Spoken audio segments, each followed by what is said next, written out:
누가 입증하냐? 이 부분이 굉장히 답답하죠. 왜냐하면 방법이 사실 없거든요.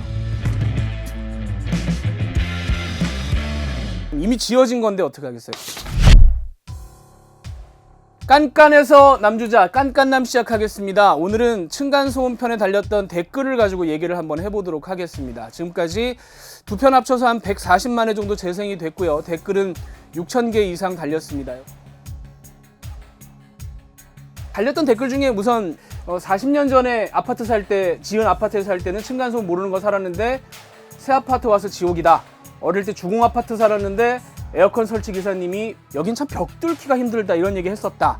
그리고 해외 아파트 사는데 층간소음 전혀 없더라. 사실은 저도 되게 오래된 아파트에 살았었는데 어느 날 깨달은 거죠. 이 층간소음을 난 느껴본 적이 없는데 왜 이렇게 층간소음 하지?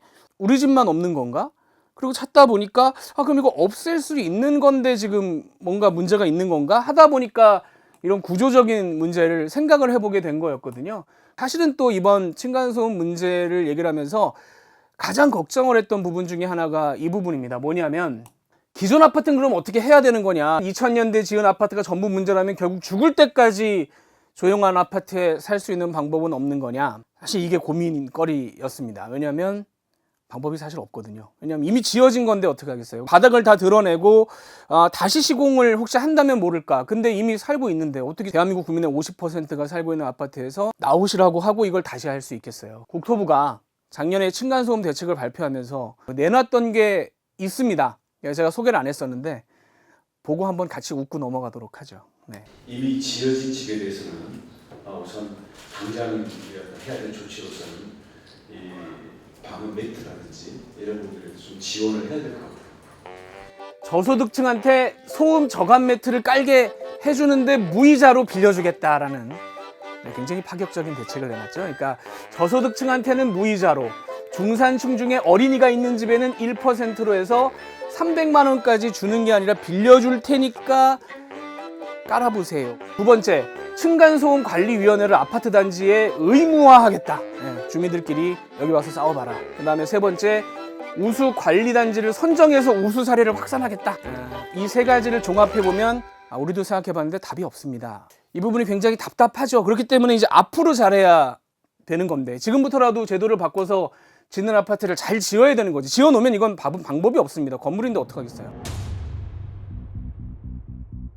그리고 또 이제 이 댓글들이 있었어요. 그럼 지금의 기술력으로는 해결 못하는 게 맞지 않느냐. 벽식 건물 얘기를 하면서 구조적으로 잘못되지 않았느냐라는 얘기를 합니다. 구조적인 한계가 있지 않느냐. 벽으로 이제 힘을 지탱하는 벽식 건물이 있고 기둥으로 지탱하는 기둥식 건물이 있는데 대부분 아파트는 이제 좀 비용을 줄이려다 보니까 벽식 건물을 짓고 있거든요. 그렇기 때문에 구조적인 문제가 존재합니다. 제가 언급은 안 했습니다만 구조적으로 문제가 있는 것도 사실 맞아요. 근데 그렇다고 하더라도 그 흡음재만 보완을 하더라도 어느 정도 개선이 가능해요. 가능하다는 걸 지금 입증을 하고 있습니다. 누가 입증하냐? 이 부분이 또 아이러니하죠. 이 부분이 굉장히 또 재밌습니다. 삼성이 저감 신기술로 1등급을 획득을 했고요. 현대도 1등급, 대림이죠? 대림도 1등급. 근데 1등급이라는 얘기는 어떤 거냐면 그냥 기준을 만족시킨 게 아니라 진짜 조용한 집이라는 얘기입니다. 엄청나게 조용한 집을 지을 수 있는 기술을 지난 한 1, 2년 사이에 쭉 이렇게 개발을 하고 있다. 여기서 궁금해지죠? 왜 이제서야 이런 기술을 개발을 한 것인가?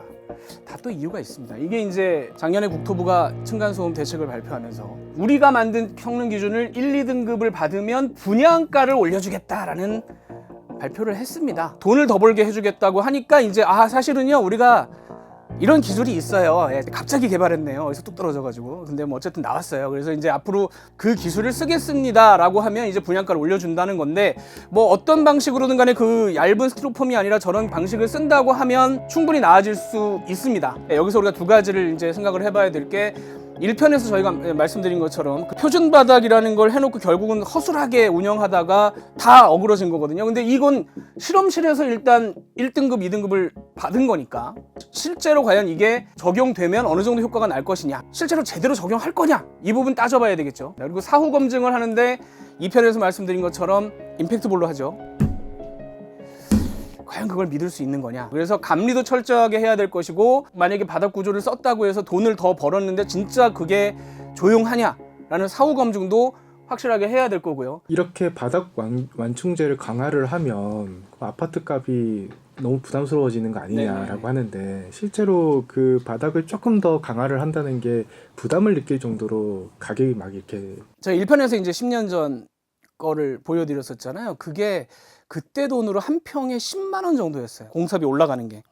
어쨌든 그런 구조를 개발해서 가지고 실제로 적용하면 분양가를 올려준다라는 인센티브를 제공한 것 자체는 나쁘게 볼 건 아닙니다. 경제니까요. 경제라는 게 결국 자기 이득에 따라 움직이게 돼 있으니까 당신들이 그런 기술을 개발해서 적용하면 돈을 더 벌게 해주겠다라고 인센티브를 제공한 거는 그런 점에서 생각을 해볼 만하죠. 그런 구조를 쓰는 쪽으로 계속 현장에서 끌고 가야 되는 것이 정부의 역할이었던 건 맞는 거고, 그걸 하지 않았던 것도 맞는 거고, 그 부분에 있어서는 좀 고쳐야 되겠죠. 건설사에서 건넨 이 임팩트볼 3데시벨 이 자체가 국토부가 그대로 반영했다고 말씀을 해주셨는데, 법의 재정비 같이 정치적인 영역으로 해결을 할 수 있다고 보시는 건지.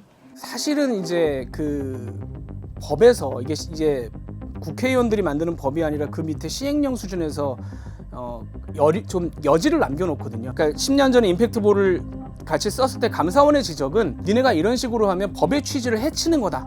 법을 만들고 시행령을 하는 걸 공무원들에게 위임을 한 건데, 반대로 법을 만든 사람들의 입장에서 법의 취지가 이건데 왜 취지를 어기고 제도를 니네 맘대로 주물럭해서 운영하느냐라는 부분에 있어서는 국회의원들이 그건 문제 제기를 하고 막아야 될 건인 거죠. 꼭 국회의원 개개인이 못하더라도 국회에 그런 기구를 활성화해서 만들었던 법의 취지대로 운영되고 있느냐라는 부분에 있어서는 국회가 잡아줘야지, 그걸 뭐 국민들이 일일이 쫓아다니면서 이거를 뭐 어떻게 합법적으로 혹은 강제적으로 바꿀 수 있겠어요. 제가 1, 2편에서 감사원 말씀드렸죠. 소수의 감사원 같은 분들이 있기 때문에 그나마 굴러가는 것 같다. 기사가 이렇게 나와도 절대 안 바뀌고 바뀌는 척만 하고, 사실은 이런 보도를 제가 뭐 안 해본 게 아니고 이런 형식의 보도를 여러 번 했습니다만은 현타가 옵니다. 문제가 있어서 지적을 하면 이게 바뀌면 좋은데 현실적으로 안 바뀌어요. 이 감사원도 제가 2번에 걸쳐서 1, 2편에 소개를 했습니다만은 지적을 했음에도 불구하고 이러고 이제 딴소리를 한단 말이에요. 근데 감사원이 매번 가서 나는 그거 아니었는데요 라고 얘기할 수도 없잖아요. 이 사람들도 딴 업무를 옮겨가기도 하고 자리가 바뀌기도 하고 뭐 이러기 때문에 계속 국토부만 들여다보고 있는 것도 아니고, 이게 현타가 오죠. 저 그분 가셨어요? 가셨어요? 그러면 다시 뭐 이런 식으로 하는 거니까 제가 만든 이 방송도 국토부에서 아무 반응이 없습니다. 반응이 좀 있기를 바랬는데, 뭐 변명이라도 아니라고라도 근데 아무 반응이 없어요. 왜냐하면 이 또한 지나가리라 하는 걸 워낙 잘 알고 있기 때문에. 그러나 어느 순간 어쨌든 변화가 생길 거라고 생각하고 하다 보면 어느 순간 결정적인 뭔가가 와서 그렇게 해서 바뀌는 경우들이 있거든요. 그 순간을 위해서 어쨌든 뭔가를 쌓고 있는 것이고, 결국은 감시하고 계속 지적을 해야만 이런 식의 행동이 끝날 수가 있겠죠. 어느 순간에 모두가 함께 좀 관심을 갖고 서로 이런 그 사회 문제에 대해서 그냥 일회성으로 지나치지 않았으면 좋겠다. 그런 생각이 듭니다. 자, 지금까지 깐깐남 층간소음 댓글 읽기 함께 해봤습니다. 다음 편에 또 다른 주제로 찾아뵙도록 하겠습니다. 감사합니다. 뉴스의 지식을 담다 스프, 저 주시은이 자신 있게 권해드립니다. SBS의 지식 구독 플랫폼 스브스 프리미엄, 여러분의 하루를 더 풍성하게 만들어드립니다. 지금 바로 구독하세요.